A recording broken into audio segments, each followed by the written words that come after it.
This chapter is called The Queen. Dawn came at last, and the rim of a lemon-coloured sun rose up behind the rooftops somewhere behind Victoria Station. A little while later, Sophie felt a little of his warmth on her back and was grateful. In the distance she heard a church clock striking. She counted the strikes. There were 7. She found it almost impossible to believe that she, Sophie, a little orphan of no real importance in the world, was at this moment actually sitting high above the ground on the windowsill of the Queen of England's bedroom, with the Queen herself asleep there behind the curtain, not more than 5 yards away. The idea of it was absurd. No one had ever done such a thing before. It was a terrifying thing to be doing. What would happen if the dream didn't work? No one, least of all the Queen, would believe a word of a story.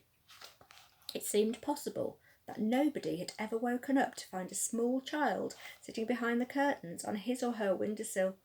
The Queen was bound to get a shock. Who wouldn't? With all the patience of a small girl who has something important to wait for. Sophie sat motionless on the windowsill.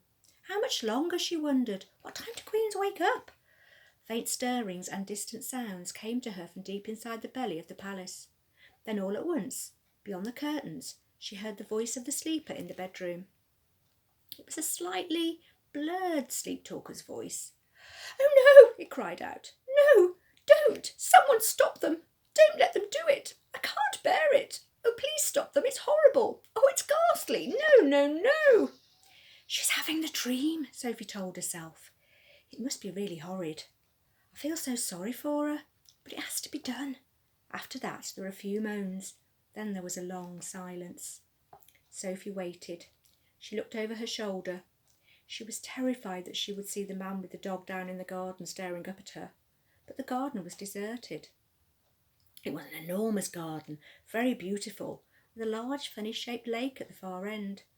There was an island in the lake, and there were ducks swimming on the water. Inside the room, beyond the curtains, Sophie suddenly heard what was obviously a knock on the door.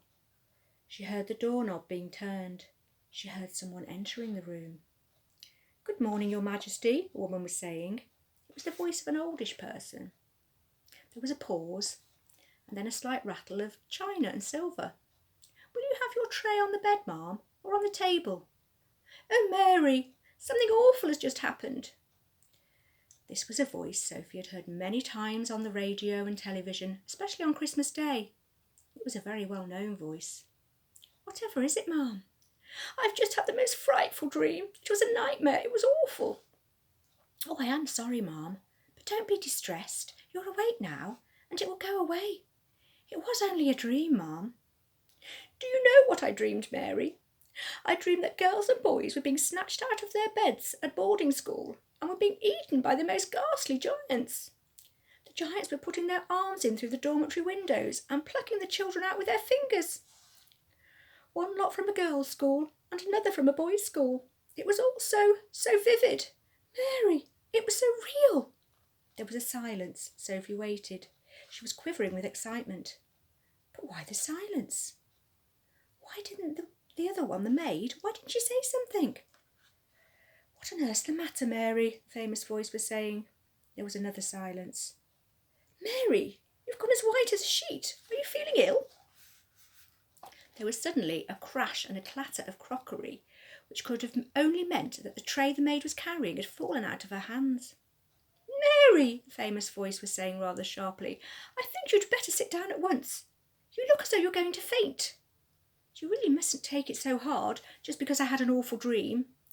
That isn't the reason, ma'am." The maid's voice was quivering terribly. "Then for heaven's sake, what is the reason?" "I'm very sorry about the tray, ma'am." "Oh, don't worry about the tray. But what on earth was it that made you drop it? Why did you go white as a ghost all of a sudden?" "You haven't seen the papers yet, have you, ma'am?" "No, what do they say?" Sophie heard the rustling of a newspaper as it was being handed over. "It's like the very dream you had in the night, ma'am." "Rubbish, Mary. Where is it?" "On the front page, ma'am, in the big headlines." "Great Scott!" cried the famous voice. 18 girls mysteriously vanish from their beds at Rodine School, 14 boys disappear from Eton. Bones are found underneath dormitory windows. Then there was a pause, punctuated by gasps from the famous voice, as the newspaper article was clearly being read and digested. "Oh, how ghastly!" the famous voice cried out. "It's absolutely frightful. Bones under the windows. What can have happened? Oh, those poor children!" "But, Ma'am, don't you see, Ma'am?" "See what, Mary?" "Those children were taken away almost exactly as you dreamed it, Ma'am." "Not by giants, Mary." "No, Ma'am." "But the bit about the girls and boys disappearing from their dormitories, you dreamed it so clearly, and then it actually happened. That's why I came over all queer, Ma'am." "I'm coming over a bit queer myself, Mary." "It gives me the shakes, Ma'am. When something like that happens, it really does. I don't blame you, Mary." "I shall get you some more breakfast, Ma'am, and have this mess cleared up." "No, don't go, Mary. Stay here a moment." Sophie wished she could see into the room, but she daren't touch the curtains. The famous voice began speaking again. "I really did dream about those children, Mary. It was clear as crystal." "I know you did, Ma'am." "I don't know how the giants got into it. That was rubbish." "Shall I draw the curtains, Ma'am? Then we shall all feel better. It's a lovely day." "Oh, please do." With a swish, the great curtains were pulled aside. The maid screamed. Sophie froze to the window ledge. The Queen, sitting up in her bed with the Times on her lap, glanced up sharply. Now it was her turn to freeze. She didn't scream as the maid had done. Queens are too self-controlled for that. She simply sat there staring wide-eyed and white-faced at the small girl who was perched on her windowsill in a nightie. Sophie was petrified. Curiously enough, the Queen looked petrified too. One would have expected her to look surprised, as you or I would have done if we had discovered a small girl sitting on the windowsill first thing in the morning. But the Queen didn't look surprised. She looked genuinely frightened. The maid, a middle-aged woman with a funny cap on the top of her head, was the first to recover. "What in the name of heaven do you think you're doing here?" she shouted angrily to Sophie. Sophie looked beseechingly towards the Queen for help. The Queen was still staring at Sophie. Gaping at her would be more accurate. Her mouth was slightly open, her eyes were round and wide as two saucers, and the whole of that famous, rather lovely face was filled with disbelief. "Now listen here, young lady. How on earth did you get into this room?" the maid shouted furiously. "I don't believe it," the Queen was murmuring. "I simply don't believe it." "I'll take her out, Ma'am, at once," the maid was saying. "No, Mary. No, don't do that." The Queen spoke so sharply that the maid was quite taken aback. She turned and stared at the Queen. What on earth has come over her? It looked as though she was in a state of shock. "Are you all right, Ma'am?" the maid was saying. When the Queen spoke again, it was in a strange, strangled sort of whisper. "Tell me, Mary," she said. "Tell me quite truthfully. Is there really a little girl sitting on my windowsill, or am I still dreaming?" "She's sitting there all right, Ma'am, as clear as daylight. But heaven only knows how she got there."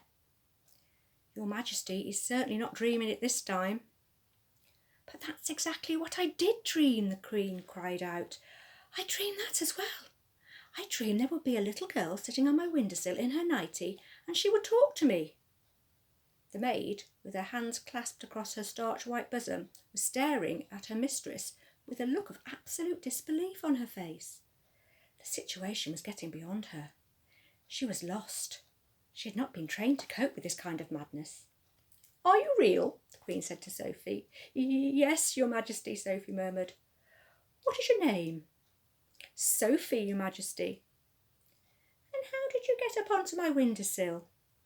"No, don't answer that. Hang on a moment. I dreamed that part of it too. I dreamed that a giant put you there." "He did, Your Majesty," Sophie said. The maid gave a howl of anguish and clasped her hands over her face. "Control yourself, Mary," the Queen said sharply. Then to Sophie she said, "You're not serious about the giant, are you?" "Oh yes, Your Majesty. He's out there in the garden now." "Is he indeed?" the Queen said. The sheer absurdity of it all was helping her to regain her composure. "So he's in the garden, is he?" she said, smiling a little. He is a good giant, Your Majesty, Sophie said. You need not be frightened of him. I'm delighted to hear it, said the Queen, still smiling. He is my best friend, Your Majesty. How nice, the Queen said. He's a lovely giant, Your Majesty. I'm quite sure he is, the Queen said. But why have you and this giant come to see me? I think you dreamed that part of it too, Your Majesty, Sophie said calmly. That pulled the Queen up short. It took the smile right off her face. She certainly had dreamed that part of it. She was remembering now how at the end of the dream it is said that a little girl and a big friendly giant would come and show her how to find the 9 horrible man-eating giants. But be careful, the Queen told herself. Keep very calm, because this is surely not far from the place where madness begins. You did dream that, didn't you, Your Majesty, Sophie said. The maid was out of it now. She just stood there goggling. Yes, the Queen murmured. Yes, now you come to mention it, I did. But how do you know what I dreamed? Oh, that's a long story, Your Majesty, Sophie said. Would you like me to call the big friendly giant? The Queen looked at the child. The child looked straight back at the Queen, her face open and quite serious. The Queen simply didn't know what to make of it. Was someone pulling her leg, she wondered. Shall I call him for you, Sophie went on. You'll like him very much. The Queen took a deep breath. She was glad no one except her faithful friend Mary was here to see what was going on. Very well, she said. You may call your giant. No, wait a moment. Mary, pull yourself together and give me my dressing gown and slippers. The maid did as she was told. The Queen got out of bed and put on a pale pink dressing gown and slippers. You may call him now, the Queen said. Sophie turned her head towards the garden and called out, BFG! Her Majesty the Queen would like to see you. The Queen crossed over to the window and stood beside Sophie. Come down off that ledge, she said. You're going to fall backwards any moment. Sophie jumped down into the room and stood beside the Queen at the open window. Mary, the maid, stood behind them. Her hands were now planted firmly on her hips, and there was a look on her face which seemed to say, I want no part of this fiasco. I don't see any giant, the Queen said. Please wait, Sophie said. Shall I take her away now, ma'am, the maid said. Take her downstairs and give her some breakfast, the Queen said.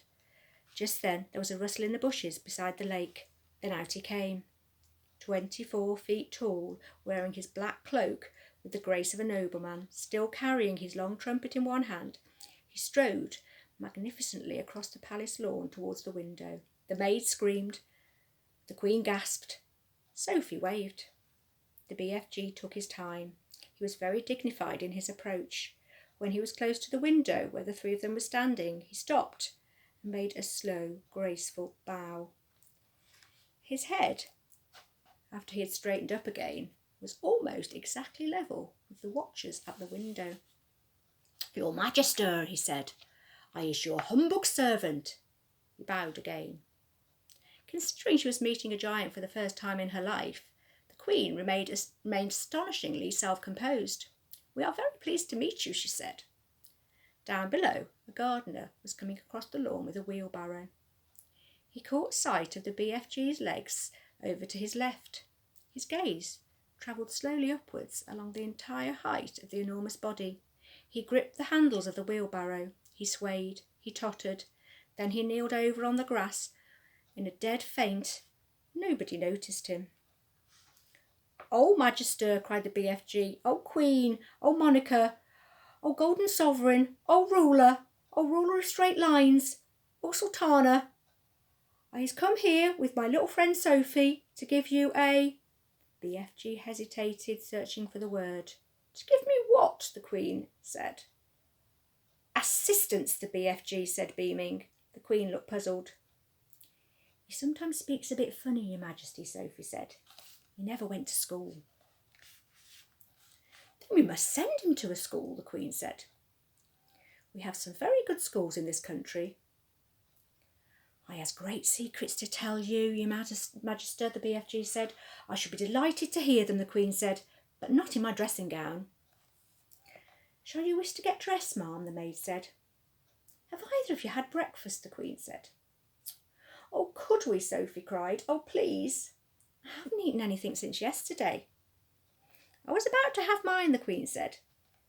But Mary dropped it. The maid gulped. I imagine we have more food in the palace, the Queen said, speaking to the BFG. Perhaps you and your little friend would care to join me. Will it be repulsant snoscumbers, Magister? The BFG asked. Will it be what? The Queen said. Stinky snoscumbers, the BFG said. What is he talking about? The Queen said. It sounds like a rude word to me. She turned to the maid and said, Mary, ask them to serve breakfast for 3 in the... I think it would be better in the ballroom. That has the highest ceiling. To the BFG she said, I'm afraid you will have to go through the door on your hands and knees. I shall send someone to show you the way. The BFG reached up and lifted Sophie out of the window. You and I is leaving Her Majesty alone to get dressed, he said. No, leave the little girl here with me, the Queen said. We'll have to find something for her to put on. She can't have breakfast in her nightie. The BFG returned Sophie to the bedroom. Can we have sausages, Your Majesty? Sophie said. And bacon and fried eggs. I think that might be managed, the Queen answered, smiling. Just you wait till you taste it, Sophie said to the BFG. No more snoscumpers from now on.